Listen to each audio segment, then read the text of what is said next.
அஸ்ஸலாமு அலைக்கும் வரஹ்மத்துல்லாஹி வபரகாத்துஹு. ஜும்மா முபாரக். அன்பார்ந்த அனைத்து உறவுகளுக்கும் இனிய காலை வணக்கம். உங்கள் மீது சாந்தியும் சமாதானமும் உண்டாகட்டும். இன்றைய காலை பொழுது உங்கள் அனைவருக்கும் இனிய பொழுதாக அமைய எல்லாம் வல்ல இறைவனை பிரார்த்தித்தவனாக இன்றைக்கும் கோயத்துடைய பல முக்கியமான செய்திகளை பற்றி தான் பார்க்க போகிறோம். வீடியோவை கடைசி வரைக்கும் பாருங்க. தெரியாத நண்பர்களுக்கும் மறக்காம ஷேர் பண்ணுங்க. வீடியோ பிடிச்சிருந்தா ஒரு லைக் பண்ணுங்க, சப்ஸ்கிரைப் பண்ணுங்க, தொடர்ந்தும் சப்போர்ட் பண்ணுங்க. கோயத்துடைய தினா மதிப்பும் அல்லாதா பார்த்தலாம். இலங்கைக்கான ரூபாயில் ஒரு தினாரின் மதிப்பு 950 ரூபாய் 29% உள்ளது. இந்தியாவின் ரூபாயில் ஒரு தினாரின் மதிப்பு 279 ரூபாய் 85% உள்ளது. இது அல்முல்லா எக்ஸ்சேஞ்சுடைய அப்ளிகேஷன் ஆன்லைன் ரேட் ஆகும்.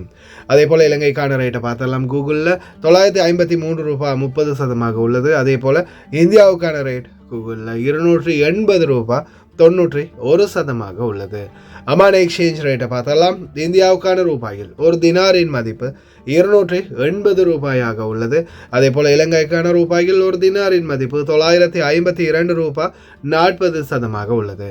அதே போல் சஜில் எக்ஸ்சேஞ்ச் ரேட்டை பார்த்தலாம். சஜில் எக்ஸ்சேஞ்ச் இந்தியாவுக்கு 280 ரூபாய் 10% வழங்கியிருக்கிறாங்க. அதே போல் இலங்கைக்கான ரூபாயில் ஒரு தினாரின் மதிப்பு 959 ரூபாய் 65% வழங்குறாங்க சஜில் எக்ஸ்சேஞ்ச். அதே போல் மேலதிக தகவல்களை தெரிந்து கொள்ள 97 23 54 61 என்ற சஜில் எக்ஸ்சேஞ்சின் இலக்கணத்தினூடாக தொடர்பு கொள்ளுங்க. இலங்கைக்கான ரூபாயில் ஒரு தினாரின் மதிப்பு 951 ரூபாய் 25% உள்ளது. அதே போல் இந்தியாவுக்கான ரூபாயில் ஒரு தினாரின் மதிப்பு 280 ரூபாயாக உள்ளது. இது ஏஆர்ஒய் எக்ஸ்சேஞ்சுடைய அப்ளிகேஷன் ஆன்லைன் ரேட் ஆகும். அதே போல் கேபிஇ எக்ஸ்சேஞ்ச் இந்தியாவுக்கு 279 ரூபாய் 90%, இலங்கைக்கு 952 ரூபாய் 40% வழங்கியிருக்கிறாங்க. அதே போல் கோயத்துடைய பல எக்ஸ்சேஞ்சுகள்லையுமே அக்கௌண்ட் நம்பரை மறைச்சிடுறாங்க. இதை பற்றியும் உங்களுக்கு தொடர்ந்துமே தெரிய தராது. நீங்கள் ஏதாவது ஒரு புதிய எக்ஸ்சேஞ்சுக்கு பழைய பற்றுச்சீட்டோட போகிறீங்களா இருந்தால் நிச்சயமாக அதில் அக்கௌண்ட் நம்பர் இருக்கா அப்படின்றத செக் பண்ணிக்கோங்க. அப்படி இல்லாத பட்சத்தில் எழுதிட்டு போனாலும் பிழை இல்லாத அக்கௌண்ட் நம்பர் எழுதிட்டு போங்க. ஏதாவது ஒரு நம்பர் பிழைத்தாலும் கூட உங்களுடைய பணம் நாட்டுக்கு போய் சேராது. அந்த பணத்தை திரும்ப பெறணுமா இருந்தாலும் ரொம்ப நாட்களாகும். மறுபடியும் கட்டணம் செலுத்த வரும். அதே போல் எக்ஸ்சேஞ்சுகளில் பணம் அனுப்பி முடித்ததும் மறக்காமல் பற்றுச்சீட்டை செக் பண்ணி பாருங்கள், எல்லா டீட்டெயில்ஸும் சரியாக இருக்கான்னு. அதே போல் எக்ஸ்சேஞ்சுகளில் சொன்ன அதே ரேட்டும் இன்க்ளூட் ஆகிருக்கா அப்படின்றத செக் பண்ணிக்கோங்க. யுனைடெட் கல்ஃப் எக்ஸ்சேஞ்ச் கார்பரேஷன் இந்தியாவுக்கு பணம் அனுப்பு 750 ஃபில்ஸும் இலங்கை பணம் அனுப்பு ஒரு தினாரும் கட்டணமாக அறவிடுறாங்க. அல்சாமில் எக்ஸ்சேஞ்ச் கார்பரேஷன் ஒரு தினார் மட்டுமே கட்டணமாக அறவிடுறாங்க. யூஜே எக்ஸ்சேஞ்ச் கார்பரேஷன் ஒரு தினார் மட்டுமே கட்டணமாக அறவிடுறாங்க. Kuwait Asian international exchange 750 fils மற்றும் ஒரு தினார் போன்ற கட்டணங்களும் அறவிடுறாங்க. குவைட்டில் Al Nada, ARY, Aman exchange, UJ, Al Zamil, Ansari exchange, Lulu exchange, Joyalukkas, KBE, UAE, Oman exchange, Bahrain exchange, BEC, world street exchange, Sajil exchange, Malik exchange, international exchange, Al Safa exchange, இது போன்ற இன்னும் பல எக்ஸ்சேஞ்சுகள் இருக்குது. குறிப்பாக இன்றைய தினம் வெள்ளிக்கிழமை என்னும்போது பல எக்ஸ்சேஞ்சுகளில் நல்ல ஸ்பெஷலான ஆஃபர் கொடுக்கறதுக்கு வாய்ப்பு இருக்குது. அதுலேயும் குறிப்பாக பார்த்தீங்கன்னா கட்டணத்தின் அடிப்படையில் ஏஆர்ஒய் எக்ஸ்சேஞ்ச் தான் 750 ஃபீல்ஸ் மற்றும் 900 ஃபீல்ஸ் போன்ற கட்டணங்களை அறவிடுறாங்க. அவங்களுடைய அந்த கட்டண அடிப்படையில் 500 ஃபீல்ஸ் மற்றும் 350 ஃபீல்ஸ் போன்ற கட்டண லாபமே இருக்குது. அதே போல் சஜில் எக்ஸ்சேஞ்ச், மலிக் எக்ஸ்சேஞ்ச், அல்சாமில், யூஜே, அல் சஃபா இது போன்ற எக்ஸ்சேஞ்சுகளில் ஒரு தினார் மட்டுமே தான் கட்டணமாக அறவிடுவாங்க. இதில் கூட உங்களுக்கு ஒரு 250 ஃபீல்ஸ் மிச்சமாகும் கட்டணத்தின் அடிப்படையில். அதே போல் எக்ஸ்சேஞ்சுகளில் எந்தெந்த எக்ஸ்சேஞ்சுகளில் நல்ல ரேட் கொடுக்குறாங்க அப்படின்றதையும் மறக்காமல் கமெண்டில் மென்ஷன் பண்ணுங்கள். மற்ற சகோதரர்களும் தெரிந்து கொள்வாங்க. கஷ்டப்பட்டு சம்பாதிக்கிறவங்களுடைய பணத்தை நல்ல எக்ஸ்சேஞ்சுகள் மூலம் அனுப்புங்க. அதே போல் குவைத்துடைய தங்க விலையை பார்த்தலாம். 1 கிராம் 18 கேரட் தங்கத்தின் விலை 21 தினார் 944 ஃபீல்ஸ். 1 கிராம் 21 கேரட் தங்கத்தின் விலை 25 தினார் 602 ஃபீல்ஸ். 1 கிராம் 22 கேரட் தங்கத்தின் விலை 26 தினார் 831 ஃபீல்ஸ். 1 கிராம் 24 கேரட் தூய தங்கத்தின் விலை 29 தினார் 259 ஃபீல்ஸ். குவைத்தில் தங்க விலை மறுபடியும் அதிகரித்து கொண்டே இருக்குது. இந்த நேரத்தில் விற்பனை செய்கிறதுக்கு பழைய தங்கங்களை நல்ல லாபமாக இருக்கும். விலை கொடுத்து வாங்குறது தான் ரொம்ப அதிகம். பயோமெட்ரிக் ஃபிங்கர் பிரிண்டின் முதல் சாதனை ஹேக்கர்களை கண்டுபிடித்தது. அதே போல அதிகரித்து வரும் கொலை சம்பவங்கள், கொன்று எரித்து பாலைவனத்தில் புதைத்த நபர், அதே போல தன்னுடைய பாட்டியை பணம் கொடுக்காததால் அடித்தே கொன்ற குவைத்தி. கடைகளில் அதிரடியான சோதனை ஆரம்பம். ஷோக் இண்டஸ்ட்ரியல் பகுதிகளில் உலகளாவிய ரீதியில் 10வது இடத்தை பிடித்த மரியம் அல் ரஃபை குவைத்தி ஃபஜர் அல் சாத் அவர்களுக்கு எதிரான கம்ப்ளைண்ட் வாபஸ் வாங்கப்பட்டுள்ளது. ஓட்டுநர்களே, வீல் சேர் பார்க்கிங் யூஸ் பண்ணுறவங்களே, மிக முக்கியமான தகவல் இருக்குது. அதே போல் ரீபில்ட், நாங்களே எங்கள் நாட்டை கட்டி எழுப்புகிறோம் அப்படின்ற மாதிரி காசா மக்கள் ஆரம்பித்து விட்டார்கள். உள்துறை அமைச்சரும் அதுக்கு தன்னுடைய உதவிகளை அளிக்க போகிறதாக தெரிவிச்சிருக்கிறாங்க. பார்க்கலாம் அனைத்து தகவல்களையும். மழைக்காலம் தற்போது கொஞ்சம் சூடு பிடித்து இருக்குது. நாளை மறுநாள் மழை பெய்யக்கூடிய வாய்ப்பு இருக்குது அப்படின்னு தெரிவிச்சிருக்கிறாங்க. தூசியினுடைய தன்மை இனி வரும் நாட்களில் கொஞ்சம் கம்மியாக இருக்கும். இனி வரும் நாட்களில் தான் ஓட்டுநர்களும் கொஞ்சம் கவனமாக இருங்க. பள்ளங்களும் அதிகரிச்சிருக்கும் ரோடுகள். صبحكم الله بالخير. وبكره الاربعاء ان شاء الله متوقع ان تتحول الرياح الى الجنوبيه الشرقيه ويدخل علينا منخفض جوي وهي رياح حاره ورطبه تمر على البحر وفيها إن شاء الله تكثيف للغيوم ونشاط بالرياح المتقلبة المثيرة للغبار. فمتوقع فرص لأمطار خفيفة بكرة إن شاء الله الأربعاء، وتزيد يوم الخميس مع تعمق هذا المنخفض الجوي، ويضعف يوم الجمعة مع تحول الرياح إلى الشمالية الغربية ودخول مرتفع جوي يفكك هذا الغيم ويبعد عن المنطقة وتضعف معه فرص الأمطار وتعود الأجواء الباردة وانخفاض بدرجة الحرارة خاصة ساعات الليل المتأخرة.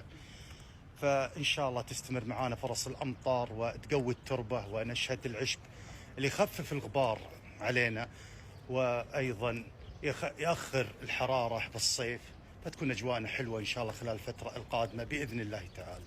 வீடியோக்குள்ள போகிறதுக்கு முன்னாடி நேற்றைய தினம் மிக முக்கியமான ஒரு தகவலை பார்த்துருப்பீங்க. நிறைய பேர் பார்க்கலன்னு நினைக்கிறேன். குவைத்தில் ஹேக்கர்ஸ், அதாவது சீன நாட்டில் இருந்து 2 ஹேக்கர்கள் உள்ளே வந்திருக்கிறாங்க.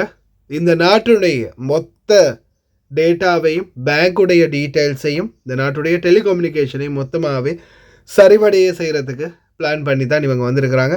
ஆனால் இவங்க பிடிபட்டதுக்கான காரணம் என்னென்னு பார்த்தா, இவங்க ஒரு ஃபேக்கான இன்னொருவருடைய ஐடி ப்ரூஃபில் தான் உள்ள நுழைய பார்த்துருக்குறாங்க.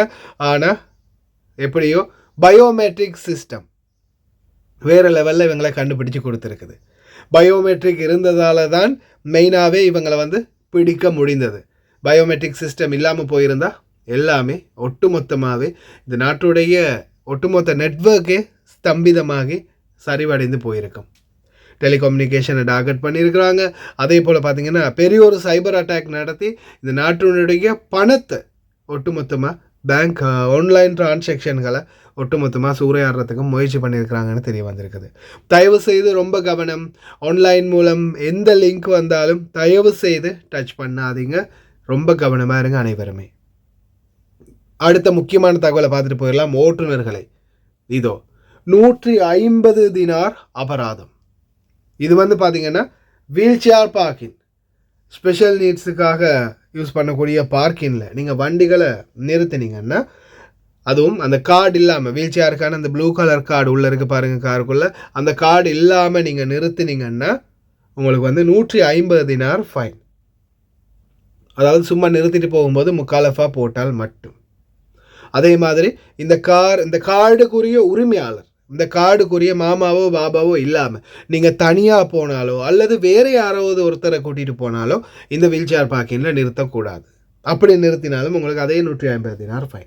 ஒருவேளை அவசரம் ஒருத்தர் வீல் சேர் பார்க்கிங் ரொம்ப கஷ்டப்பட்ட ஒருத்தர் அந்த வீல் சேர் பார்க்கிங் தான் கட்டாயம் வேணும் அப்படின்னு இருக்கும்போது நீங்கள் வண்டி போட்டுக்கிறீங்க வீல் சேர் பார்க்கிங்கில், ஆனால் உங்களுக்கான இந்த பெர்மிஷன் இந்த கார்டு எதுவுமே இல்லாமல் போட்டுக்கிறீங்க அப்படின்ற பட்சத்தில் அவர் உங்களுக்கு எதிராக கம்ப்ளைண்ட் பண்ணினாருன்னா, வழக்கு தொடர்ந்தால் 1 வருடம் வரைக்கும் சிறை தண்டனை, 600 1000 தினார் வரைக்கும் அபராதம் செலுத்த வேண்டி வரும். அதாவது யாராவது ஒருத்தர் வீல் சேர் பார்க்கிங்க்கு உண்மைக்குமே தேவையான ஒருத்தர் நிற்கிறாரு, ஆனால் அந்த டைமில் நீங்கள் உங்களுடைய வண்டியை நிறுத்தியிருக்கிறீங்க அந்த வீல் சேர் பார்க்கிங்கில். அப்படி இருக்கும்போது அவர் உங்களுக்கு எகென்ஸ்டாக கேஸ் போட்டால் 1 வருடம் ஜெயில், 600 1000 தினார் அபராதம். ஓட்டுநர்களே தயவு செய்து ரொம்ப கவனம். 2 முக்கிய குற்றவாளிகளுக்கு கடுங்காவல் மற்றும் மரண தண்டனைக்கான தீர்ப்பு வெளியாகி உள்ளது. இதில் ஒன்று பார்த்தீங்கன்னா, ஒரு நபர் தன்னுடைய பாட்டியை காசு கொடுக்கல, போதைப் பொருள் பாவிக்க காசு கொடுக்கல அப்படின்றதுக்காக தன்னுடைய பாட்டியை அடித்தே கொன்ற நபர். இன்னொருவர் நண்பரை கொன்று கொலை செய்ததுக்கு அப்புறமா என்ன செஞ்சிருக்காரு, பாலைவனத்தில் கொண்டு போய் அவருடைய உடலை எரித்து புதைக்கிறதுக்கு முயற்சி பண்ணியிருக்காரு. அந்த சூழலில் அவரும் கைது பண்ணப்பட்டிருக்காரு. குவைத் வாழ் தொழிலாளர்களை அப்படி சொல்லிட்டு இருக்கும்போதே எனக்கு அப்படியே எச்சு முழுகுது. அந்த அளவுக்கு பாரதூரமான சூழல் உருவாக்கிட்டு இருக்குது குவைத்தில். மனித உயிர்களுக்கு வேல்யூவே இல்லாத நிலைமைக்கு தள்ளப்பட்டு கொண்டு இருக்கின்றது. தயவு செய்து ரொம்ப கவனமாக இருங்க. யாரோடையுமே எந்த பிரச்சனைக்குமே போகாதீங்க. வீடுகளில் வேலை செய்யக்கூடியவங்க உங்களுக்கு ஏதாவது பிரச்சனை இருந்தால் ஆர்கியூமெண்ட்டுக்கு போகாதீங்க. லீகலாக ஹேண்டில் பண்ணுங்கள். உங்களுக்கு ஏதாவது பிரச்சனை இருக்கா, நாட்டுடைய வெளிநாட்டு வேலைவாய்ப்பு பணியகத்தில் கம்ப்ளைண்ட் பண்ணி அந்த கம்ப்ளைண்ட்டை எம்பசிக்கு வந்த பிறகு எம்பசியால் உங்களுக்கு கால் பண்ணி உங்களோட தான் முதல்ல பேசுவாங்க. உங்களுடைய வீட்டு நிலைமை என்ன, உங்களுடைய சிச்சுவேஷன் என்ன, உங்களுக்கு இந்த இடத்துல ஒருவேளை எகென்ஸ்டாக கம்ப்ளைண்ட் பண்ணிட்டேன் அப்படின்றத தெரிஞ்சால் என்ன மாதிரியான ஆபத்துக்கள் நேரும் அப்படின்றத பற்றி அவங்களுக்கு தெளிவாக எடுத்து சொல்லுங்கள். அதே மாதிரி வீடுகளில் போதைப் பொருள் பாவனையாளர்கள் இருக்கிறாங்கன்னா தயவு செய்து அவங்கள்ட்ட இருந்து ரொம்ப தூரமாகவே இருங்க. உங்களுடைய பணத்தை, முதலாவது பணம், உங்களுடைய பணத்தை தயவு செய்து வீடுகளில் என்றைக்குமே வச்சுருக்காதீங்க. முடிந்த வரைக்கும் நாட்டுக்கு அனுப்புங்க. அவங்க கண்ணு முன்னுக்கு பணம் என்றதோ அல்லது அவங்க கையில் கொடுத்து பேங்கில் போட்டுருங்க அப்படின்னு சொல்கிறதையோ தயவு செய்து தவிர்த்துக்கோங்க. ஏன்னா நிறையவே இந்த கொலைகளுக்கு முக்கியமான காரணம் பார்த்திங்கன்னா போதைப் பொருள் பாவனை. அதே மாதிரி போதைப் பொருளுக்கு பணம் கொடுக்காததால் தான் தாய், தந்தை, பாட்டி, தங்கை, தம்பின்னு பலரும் கொல்லப்பட்டிருக்கிறாங்க. தயவு செய்து கவனம். உலகளாவிய ரீதியில் டாப் 10 10வது இடத்துல அமெரிக்கன் சொசைட்டி ஆஃப் இன்ஜினியர்ஸ் டீமில் இடம் பிடிச்சிருக்காங்க குவைத்தி மரியம் அல் ரிஃபாய். டாப் 10 வரிசையில் இணைஞ்சிருக்கிறாங்க. ஃபஜர் அல் சாத் சோஷியல் மீடியா இன்ஃப்ளூயன்சருக்கு எதிராக ஈராக் நாடு தொடுத்த வழக்கை வாபஸ் வாங்கியிருக்கிறாங்க. வித்ட்ரா பண்ணி அவங்களுடைய கம்ப்ளைண்ட்டை அவங்களுக்கு மன்னிப்பு வழங்கியிருக்கிறதா தெரிவிச்சிருக்காங்க. அதன் அடிப்படையில் விடுதலை செய்யப்படுவார் சாத் அல் ஃபஜர் அப்படின்றது தெரிய வந்திருக்குது. அதே போல் குவைத்துடைய மினிஸ்ட்ரி ஆஃப் காமர்ஸ் இண்டஸ்ட்ரி வணிக வர்த்தக அமைச்சகம் ஷோய்க் இண்டஸ்ட்ரியல் பகுதிகளில் அதிரடியான சோதனைகளை முன்னெடுத்து வராங்க. இந்த நாட்களில் ரமதான் மாதம் ஆரம்பிக்க இருக்கிறதால விலைப்பட்டியல்கள், குறிப்பாக நியமிக்கப்பட்ட விலைகளை தாண்டி அதிகமான விலையில் விற்பனை செய்யக்கூடிய பொருட்களை பற்றிய விசாரணைகள் தற்போது ஆரம்பித்து வருகின்றது. கடை உரிமையாளர்கள், கடைகளில் வேலை பார்க்கக்கூடியவங்க தயவு செய்து ரொம்ப கவனம். எக்காரணத்தை கொண்டும் அரசாங்கத்தால் நியமிக்கப்பட்ட விலையை தாண்டி அதிக விலையில் எந்த ஒரு பொருளும் விற்காதீங்க. ஒரு ஃபில்ஸ், அதாவது சாதாரணமாக 150 ஃபில்ஸ் இருக்கிறத நீங்கள் 155 ஃபில்ஸுக்கு விற்று 5 ஃபில்ஸ் அதிகமாக வச்சுருந்தாலும் 5000 10,000 தினார் வரைக்கும் அபராதம் இருக்குது அப்படின்றத மைண்டில் வச்சுக்கோங்க. ரொம்ப கவனம். ரீபில்ட் காசா, இதுக்குரிய முற்றுமுழுதான உதவிகளையும் அரபு நாடுகள் வழங்க போகுது அப்படின்றதுல ஒரு சந்தோஷமான செய்தி. அதே மாதிரி உள்துறை அமைச்சர் ஷேக் ஃபஹத் யூசுப் சவுத் அல் சபா தங்களுடைய முழு பங்களிப்பையும் வழங்கும் அப்படின்னு தெரிவிச்சிருக்காங்க. பல கைதிகளும் அதே போல் மிலிட்ரி பர்சனலிட்டிஸும் விடுதலை பண்ணப்பட்டு வராங்க ஹமாஸினுடைய தரப்பிலிருந்து. அதே போல் இப்போ ரீசெண்டாக பிளாக் பண்ணி வச்சுருந்தாலும் மறுபடியும் ரிலீஸ் பண்ண ஆரம்பிச்சிருக்கிறாங்க அப்படின்ற ஒரு தகவல் இருக்குது.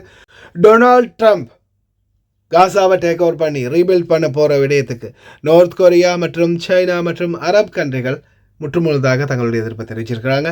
காசா மக்களை அவங்களுடைய நாட்டை ரீபில்ட் பண்ணி கொள்வாங்க, எங்களால் முடிந்த உதவிகளை நாங்கள் செய்கிறோம், ட்ரம்ப் போரை நிறுத்தினத்தோட உங்கள் கதையை முடிச்சுக்கோங்க அப்படின்ற மாதிரி அறிக்கையை எடுத்திருக்காங்க.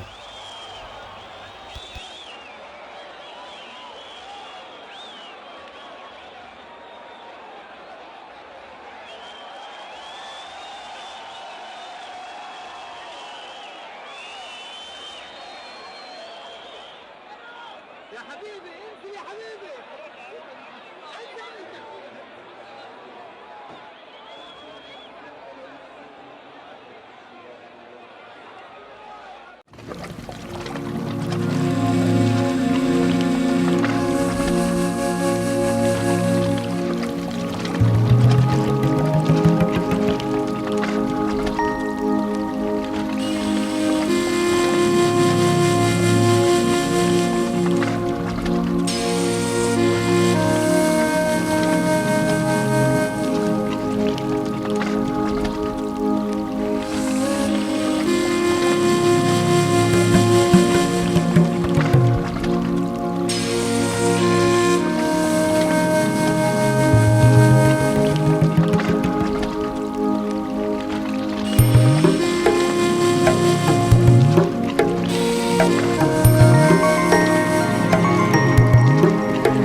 பல பேருடைய பிரார்த்தனை, பல பேருடைய துவாக்கள் இன்னைக்கு அங்கீகரிக்கப்பட்டிருக்கு. அல்ஹம்துலில்லாஹ். இன்னைக்கு மறுபடியும் காசா மக்கள் ஒன்று திரண்டு தங்களுடைய பழைய இருப்பிடங்களுக்கு வந்து ஏதோ இருக்கிற நிலைமையை கொஞ்சமாவது சரி செய்து நிம்மதியான சூழலுக்கு மறுபடியும் வாழ்வதற்கான ஒரு நிலைமையை ஏற்படுத்திட்டு இருக்கிறாங்க. அதே போல் இந்த நேரத்தில் தங்களுடைய முழு இயந்திர உதவிகளையும் வழங்கி இருக்குது மசர். எகிப்து வந்து தங்களுடைய முழு இயந்திர உதவிகளையும் வழங்கியிருக்குது. ஜேசிபி மற்றும் கிரைன், அதே மாதிரி பல வாகனங்களையும் வந்து வழங்கியிருக்கிறாங்க. மறுபடியும் ரீபில்ட் பண்ணுறதுக்கான வேலைகளுக்கு உதவியாக இருக்கு. இன்னும் பல நாடுகள் தங்களுடைய உதவிக்கரம் நீட்டுறதுக்காக தயார் நிலையில் இருக்கிறாங்க. குறிப்பாக நார்த் கொரியா மற்றும் சீனா உட்பட அரபு நாடுகளும் இதில் இணைஞ்சிருக்கிறாங்க அப்படின்றது ரொம்பவும் சந்தோஷமான விடயம். இன்ஷா அல்லாஹ் அல்ஹம்துலில்லாஹ் எதிர்வரும் நாட்கள் இந்த போர் சூழல் எதுவுமே இல்லாத உலகம், அமைதியான ஒரு உலகம் உருவாகட்டும் அப்படின்னு எல்லாம் வல்ல இறைவனை பிரார்த்திக்கலாம். அதே மாதிரி முடிந்த வரைக்கும் ரொம்ப கவனமாக இருங்க. குவைத்தில் வாழக்கூடிய அனைத்து தொழிலாளர்களும் அதே மாதிரி எந்த ஒரு லிங்கையுமே தயவு செய்து டச் பண்ணிடாதீங்க. தெரியாத லிங்க் வந்துச்சுன்னா அவாய்ட் பண்ணுறது தான் உங்களுக்கும் சேஃப்டி. கடைசி வரைக்கும் பார்த்த எல்லாருக்குமே ரொம்ப நன்றி. தெரியாத நண்பர்களுக்கும் மறக்காமல் ஷேர் பண்ணுங்கள். வீடியோ பிடிச்சிருந்தால் ஒரு லைக் பண்ணுங்கள், சப்ஸ்கிரைப் பண்ணுங்கள். ஒரு நல்ல வீடியோவில் சந்திக்கலாம்.